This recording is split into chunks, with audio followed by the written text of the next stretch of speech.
3월 30일 오늘도 아침 신문 살펴보겠습니다. 이현웅 아나운서가 주요 내용 정리했습니다. 어서 오십시오. 안녕하십니까? 예, 오늘 첫 번째 신문 보겠습니다.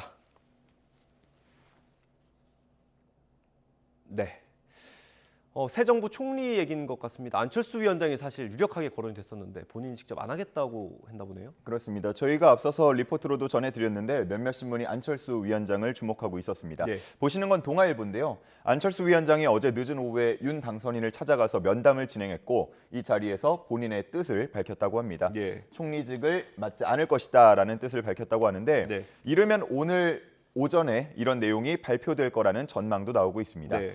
자, 그러면은 과연 새 정부가 출범할 때 이 안 위원장이 어떤 역할을 맡게 될 것인가 이 부분도 궁금해지는데요. 네. 일단 신문에서는 당으로 돌아갈 것 같다는 전망을 내놨습니다. 예. 이 동아일보는 인수위 핵심 관계자 인터뷰를 통해서요.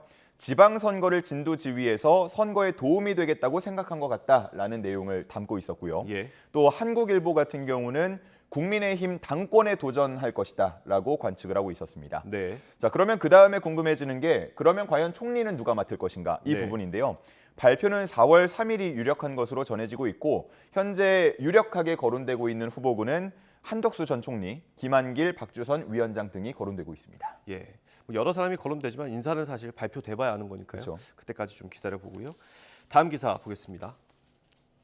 초등생 범죄도 법에 회출이 된다. 이거 촉법소년 관련된 내용인 것 같네요. 맞습니다. 조선일보의 일면에 실려 있었는데요. 최근 우리 사회에서 계속 논의가 되고 있죠. 네. 뭐 드라마로도 나왔고요. 예. 법무부가 촉법소년 연령 기준을 낮추는 방안을 인수위에 보고했다고 합니다. 네. 뭐 전해진 바로는 연령의 하한선을 딱 정해가지고 적시하진 않았는데요. 예. 기존에 윤 당선인이 공약한 바가 있기 때문에 현행 만 14세에서 만 12세로 낮추는 게 유력하게 검토되고 있다고 썼습니다. 예. 그리고 이재명 전 대통령 후보도 이 연령 기준을 따로 제시하진 않았지만 촉법소년 기준 연령을 낮추는 거에 대해서는 공약으로 내건 바 있기 때문에 예. 여야가 함께 법 개정에 나설 가능성이 높다고 전망을 하고 있었습니다. 예. 자, 그러면서 이 기사는 뭐 구체적인 촉법소년 범죄 사례라던가 통계 그리고 기준 연령 하향을 찬성하는 측과 반대하는 측의 의견을 좀 다양하게 싣고 있었습니다. 저희가 기사로도 많이 다루지만 저도 드라마 보고 나서 굉장히 이 부분에 대해서 좀 생각을 많이 하게 되더라고요. 네, 많이 만약에 관심이 커졌다는 분위기가 예. 형성이 되고 있습니다. 법 개정을 하게 된다면 충분한 논의가 필요할 것 같고요. 다음 기사 보겠습니다. 만평 가져오셨네요. 화면 예. 보면서 설명을 좀 해주시죠. 예, 두 가지인데요.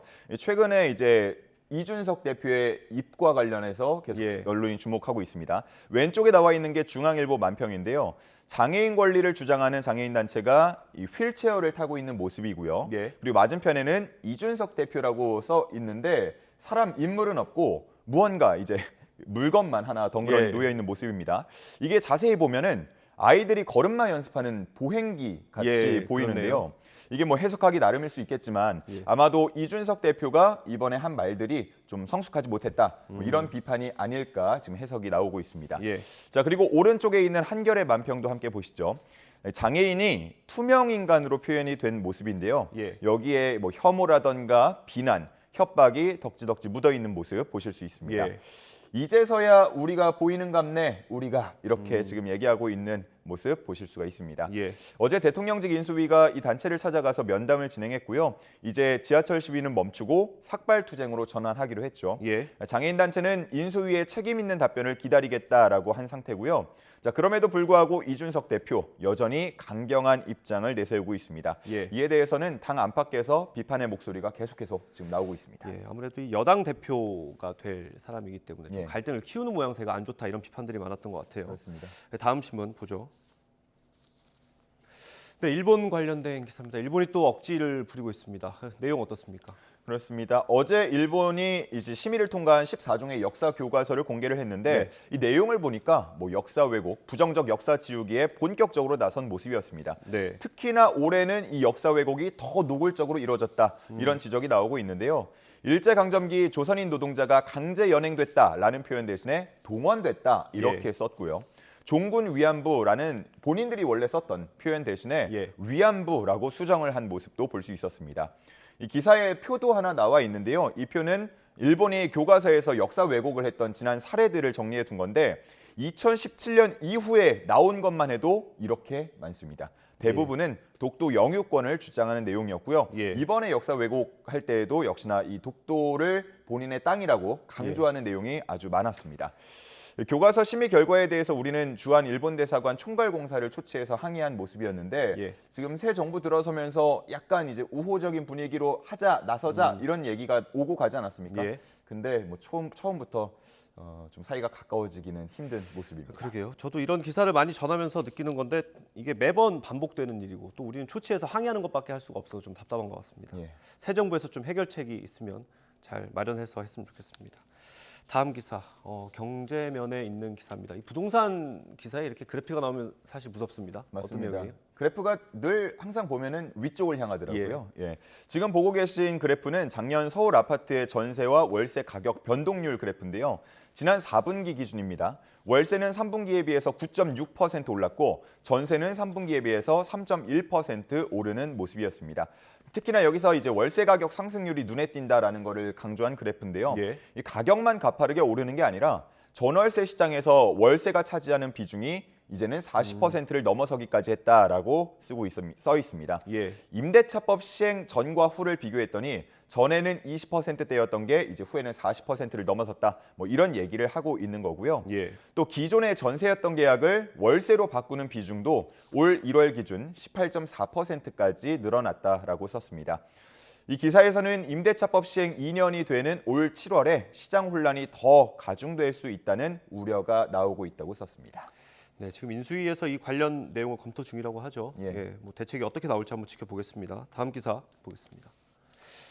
네, 우크라이나 관련 소식인데 저희가 뭐 며칠째 거의 한 달 가까이 안 좋은 소식만 전하다가 그나마 좀 좋은 소식인 것 같아요. 예, 뭐 회담 분위기가 좋은가 보죠? 그렇습니다. 여전히 뭐 긴장감은 높은 상태라고 할 수 예. 있는데 이번에 5차 회담을 두고는 그래도 꽤나 진전을 이뤘다라는 네. 평가가 나오고 있습니다. 회담 뒤에 양측의 이야기를 요약해서 정리해 드리면요. 일단 우크라이나 측은 러시아의 안보가 보장이 된다면 중립국 지위를 택하는 데 동의하겠다라는 의사를 밝혔다고 합니다. 네. 단 뭐 이전에 최종 합의를 이루기 위해서는 당연히 휴전이 우선 이루어져야 하고 예. 또 국민들의 지지가 있는 그 투표를 진행을 해야 된다라는 입장입니다. 러시아 측에서는 회담 뒤에 이 키이우와 체르니히우 지역의 군사 활동을 대폭 줄이겠다라고 이야기한 상태입니다. 예. 그리고 양국 대통령의 직접적인 만남 가능성을 시사하는 얘기도 오고 갔고요. 또 기사에서는 평화회담이 급물살을 탔다라는 표현을 쓰기도 했는데 예. 자, 그럼에도 불구하고 러시아군은 동남부 지역의 공세를 강화하는 모습이라서 뭐 여전히 긴장감은 높고 우려는 예. 여전하다 이렇게 볼 수 있겠습니다. 예. 뭐 이 회담 내용 자체는 그렇지만 미국 바이든 대통령 같은 경우도 그렇고 세계적으로 봤을 때는 선뜻 믿지 못하는 분위기이긴 합니다. 그렇죠. 예, 실제로 행동으로 이어지면 좋겠고요. 다음 기사 볼게요. 네, 사진을 봐서는 첼시 구단주로 알려진 인물인데 국제면에 기사가 나왔습니다. 어떤 내용이죠? 그렇습니다. 러시아의 석유 재벌이자 첼시 구단주 예. 로만 아브라모비치인데요. 이 아브라모비치가 지난 3일이었습니다. 우크라이나 국회의원 등 협상단과 만남을 가진 적이 있는데 네. 이때 참석한 아브라모비치를 포함해서 이때 뭐 우크라이나 측도 건강 이상이 나타났다라는 보도가 나왔습니다. 뭐 얼굴과 손의 피부가 벗겨지는 경우도 있었다고 하고요. 눈이 충혈되거나 몇 시간 동안 앞이 보이지 않는 등의 문제가 발생했다고 하는데 예. 이 문제를 두고 여러 가지 추측이 나오고 있습니다. 그중에서도 이 양국의 평화 협상을 추진하는 데 대해 불만을 품은 러시아 강경론자들이 꾸민 일이다라는 주장이 나오고 있고요. 예. 그 이유는 과거에도 반체제 인사나 상대국 정치인을 상대로 이 독극물 테러 등을 해왔던 것을 근거 삼았습니다. 그래서 이번에도 그 비슷한 일을 꾸민 게 아니냐 이런 의심이 나오고 있는 상황이고요. 뭐 이에 대해서 미국과 우크라이나 측은 대체로 부인하는 분위기인데요. 사고는 환경적인 요인에 의한 것이다라고 하거나 아니면 확인되지 않은 정보를 신뢰하지는 말아달라라고 하거나 모두 선정적인 것에만 목말라 있는 모습이다라고 예. 평가하는 모습이었습니다. 예, 이번 전쟁이 진행되는 과정에서 좀 미스테리한 일들이 몇 개씩 보이는 것 같아요. 예. 다음 기사 보겠습니다. 스포츠 기사입니다. 우리 대표팀 어제 아쉽게 졌습니다. 이제 뭐 어차피 우린 올라가 있는 상태니까 그렇죠. 조추첨을 기다리고 있는데 관련 기사인 것 같습니다. 맞습니다. 어제 뭐 저희 골대 2번 맞췄는데 예. 골망을 흔들지 못해서 예. 아쉬워한 분들 상당히 많으실 것 같습니다. 1대 0으로 결국 졌고요. 이란은 레바논을 꺾으면서 조 1위로 올라서고 우리가 예. 조 2위로 이제 진출을 하게 됐습니다. 이제 아시아 지역 최종 예선은 모두 다 끝이 났고요. 시선이 향하는 곳은 이 월드컵 조추첨일 예. 텐데 우리 시간으로 따지면 4월 2일 오전 1시에 이제 조추첨이 진행이 됩니다. 예. 마지막 경기에서 지긴 했지만 우리나라는 포트 3, 그러니까 3번 포트에 들어갈 가능성이 큰 상황으로 점쳐지고 있고요. 자연스럽게 그렇다면 최상의 조는 무엇이고 최악의 조는 무엇이냐, 이 경우의 수를 따지게 되는데 예. 먼저 포트 1을 보면요. 1번 포트는 사실 뭐 피파 랭킹이 가장 높은 나라들이 많이 모여 있지 않습니까? 네. 그러다 보니까 여기서는 뭐 어느 팀이 더 좋고 나쁘다라고 말하기가 상당히 어렵다라는 평가가 나오고 있고, 그나마 뭐 카타르 피파 랭킹이 낮다고 할 수 예. 있겠지만 홈 어드밴티지가 있기 때문에 그 역시도 무시할 수 없는 상황입니다. 그렇기 때문에 차라리 압도적인 1강이 나와서 혼자 3승을 해버리고 예. 나머지가 싸우는 모습이 우리에게 유리하다, 이렇게 얘기하는 전문가도 있습니다. 네, 그런 분석도 꽤 있더라고요. 그렇습니다.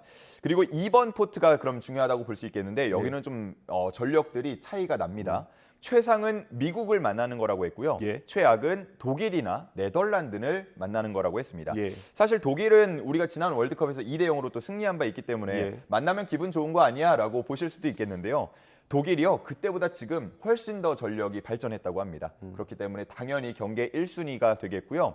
자, 우리가 포트 3에 위치를 한다고 보면 이제 4번 포트가 중요해집니다. 예. 이 4번 포트는 뭐 일반적인 피파 랭킹에 따라서 배치되는 것뿐만 아니고요. 이번에는 특이하게 대륙간 플레이오프 승리팀 2팀, 그리고 유럽 플레이오프 A조 1위 팀이 함께 4번 포트에 위치하게 됩니다. 예. 이 기사에서는 그중에서 튀니지를 가장 좋은 상대로 꼽았고요. 예. 유럽 플레이오프를 뚫고 올 가능성이 큰 이 웨일스를 가장 어려운 상대로 꼽고 있었습니다.